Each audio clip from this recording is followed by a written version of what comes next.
नमस्कार दोस्तों, मैं राहुल मिश्रा हूं। मैं एक बार आप सभी का फिर से स्वागत करता हूं अपने चैनल करंट अफेयर्स पाठशाला में।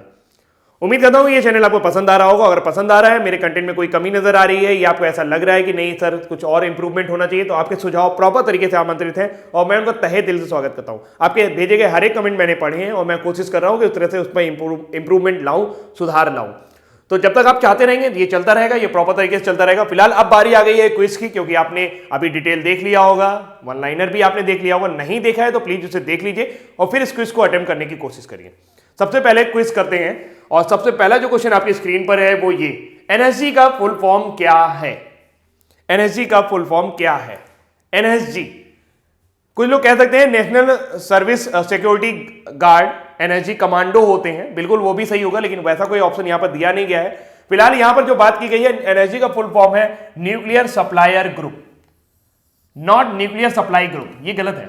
न्यूक्लियर सप्लायर ग्रुप यानी कि नाभिकीय आपूर्तिकर्ता समूह, जो लोग नाभिकीय चीजों की यानी कि न्यूक्लियर सब्सटेंस की आपूर्ति करते हैं, वो इस ग्रुप में रखे जाते हैं। आज की डेट में यहां पर 48 सदस्य हैं और भारत इस ग्रुप में शामिल होना चाह रहा है, लेकिन एनपीटी पर हस्ताक्षर न करने के कारण चीन उसका सपोर्ट नहीं कर रहा, जबकि भारत बार बार ये कह चुका है और भारत ने बार बार ये सिद्ध किया है कि उसने जो सबसे पहला परमाणु विस्फोट किया था यानी कि आणविक परीक्षण किया था, वो किया था 1974 में और उसका नाम था स्माइलिंग बुद्धा।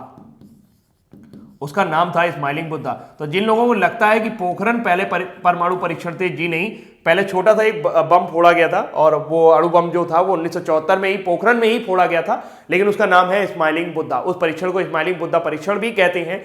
और क्योंकि भारत अब बिना बताए ये इस तरह के परीक्षण कर देता है, 1974 में भी बिना बताए किया था, बहुत कड़े प्रतिबंध लगे थे अमेरिका की तरफ से। फिर 19 आपके ये पोखरण में भी किए, तो पोखरण में भी जो परीक्षण हुए उनकी वजह से भी प्रतिबंध लगे, लेकिन फिर भी इसने, भारत का कहना है, भारत ने अपने आप को इस तरह से साबित किया हुआ है कि मैं जो भी आणविक बम डेवलप करूंगा या जो भी अणु बम या परमाणु बम डेवलप करूंगा, जो भी न्यूक्लियर मिसाइल डेवलप करूंगा, वो अपने आप को बचाने के लिए होंगे। मैं तब तक उन पर किसी के ऊपर वो हमला नहीं करूंगा जब तक कोई मेरे ऊपर ना करे। और लोगों ने इस पर विश्वास भी किया है, इसलिए एनएसजी के जो 48 देश है उनमें से बहुत सारे देश ऐसे हैं जो भारत का सपोर्ट कर रहे हैं, लेकिन चीन मान नहीं रहा, चीन अटका रहा है रोड़ा। फिलहाल भारत अगर इसमें आ जाएगा तो भारत के मेक इन इंडिया वाले कार्यक्रम को बहुत ज्यादा सपोर्ट मिलेगा। नेक्स्ट क्वेश्चन देखते हैं, उड़ीसा के मुख्यमंत्री का नाम है, उड़ीसा के मुख्यमंत्री कौन है?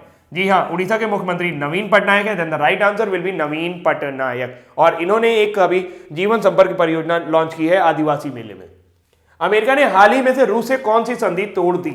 अमेरिका ने हाल ही में रूस से कौन सी संधि तोड़ दी? अब थोड़ा सा ऑप्शन की वजह से ये क्वेश्चन कठिन हो गया है, क्योंकि अगर आपको प्रॉपर अरेंजमेंट नहीं याद होगा तो आप इसे भूल सकते हो, लेकिन सही आंसर है IRNFT, इंटरमीडिएट। मुझे जो याद कराना था मैं आपको ऐसे ही याद करा सकता हूं कि इंटरमीडिएट पहले आएगा, फिर रेंज आएगा, फिर उसके बाद न्यूक्लियर आएगा, N फॉर न्यूक्लियर, और फिर उसके बाद फोर्सेस आएगा, और फिर उसके बाद ट्रीटी यानी कि संधि। हिंदी में बोला जाए तो इसे बोलेंगे मध्यम दूरी नाभिकीय बल संधि। और अमेरिका ने इसको हाल ही में तोड़ दिया है। अमेरिका ने रूस के व्यवहार के कारण इसको थोड़ा सा तोड़ा है। बाकी मैं डिस्कशन आपके डिटेल वीडियो में कर चुका हूं। तो फिलहाल आगे चलते हैं, अगले क्वेश्चन पर जाते हैं। अगला क्वेश्चन ये है, हाल ही में जापान को हराकर एशिया कप फुटबॉल जीता है। जी, हाल ही में जापान को हराकर एशिया कप फुटबॉल कतर ने जीता है। कतर ने फाइनल में 3 गोल किए थे, जबकि जापान केवल 1 गोल कर पाया था।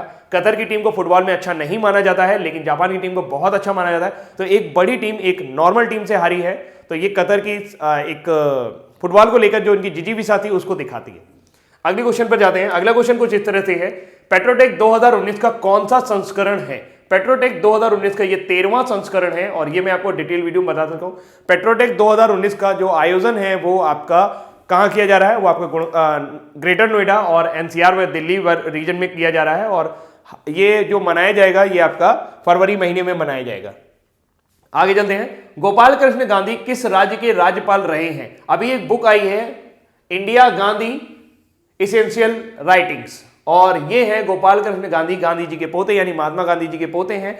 ये फिलहाल पश्चिम बंगाल के राज्यपाल रहे थे सन 2004 से लेकर 2005 के बीच में। तो इनका नाम अभी अभी क्यों आया? नाम इसलिए आया क्योंकि इन्होंने एक बुक लिखी है गांधी जी के जीवन के ऊपर, गांधी जी के चरित्र के ऊपर, उनके कामों के ऊपर, और उसका नाम है India Gandhi, not Indira Gandhi, India Gandhi essential writings. English में लिखी गई है बुक, ऑक्सफोर्ड ने पब्लिश किया है उसको। विश्व आर्द्र भूमि की थीम क्या है? आर्द्र भूमि और वातावरण में परिवर्तन, आर्द्र भूमि और पृथ्वी, पृथ्वी की आर्द्र भूमि और मानव। तो विश्व आर्द्र भूमि जो कि 2 फरवरी को मनाया गया है, विश्व आर्द्र भूमि दिवस 2 फरवरी 2019 को मनाया गया है। उसकी जो थीम है वो है आर्द्र भूमि और वातावरण परिवर्तन, यानी कि वेटलैंड्स एंड क्लाइमेट चेंज। राष्ट्रीय सड़क सुरक्षा सप्ताह प्रत्येक वर्ष किस माह मनाया जाता है? राष्ट्रीय सड़क सुरक्षा सप्ताह प्रत्येक वर्ष जनवरी में मनाया जाता है, लेकिन इस साल यानी 2019 में कुछ कार्यक्रमों के चलते इसको 4 फरवरी से 10 फरवरी के बीच मनाया जा रहा है, यानी आज से यह सप्ताह शुरू हो रहा है। रोड सेफ्टी, राष्ट्रीय सड़क सुरक्षा सप्ताह के जो ब्रांड एम्बेसडर हैं, सड़क सुरक्षा के जो ब्रांड एम्बेसडर हैं, वो हैं आपके बॉलीवुड एक्टर अक्षय कुमार। एक और क्वेश्चन है, यदि भारत एनएसजी में आ जाता है तो कौन सा देश यूरेनियम देने लगेगा? जी हां, भारत ने जो समझौता किया था वो 2009 में नामीबिया के साथ किया था कि भाई मेरे को यूरेनियम दे दो, लेकिन नामीबिया यूरेनियम नहीं दे पाया क्योंकि उसने पेलिन दावा संधि पर हस्ताक्षर कर रखे थे। पेलिन दावा संधि के मुताबिक नामीबिया केवल उन्हीं देशों को यूरेनियम सप्लाई कर सकता है जो दक्षिण अफ्रीका के अंदर है। अगर उसको बाहर के लोगों को सप्लाई करना है तो उनके एनएसजी पर सदस्य होना जरूरी है, यानी कि न्यूक्लियर सप्लाई ग्रुप का सदस्य होना जरूरी है। भारत अभी उसका सदस्य नहीं है, इस वजह से नामीबिया उसको यूरेनियम नहीं दे पा रहा है। तो फिलहाल आज के लिए इतने ही क्वेश्चन पर्याप्त हैं और उम्मीद करता हूं कि आपको सारी चीजें अच्छी लगी होंगी और आपने बड़े मन से इसको देखा होगा और आपको याद भी हो रही होंगी चीजें।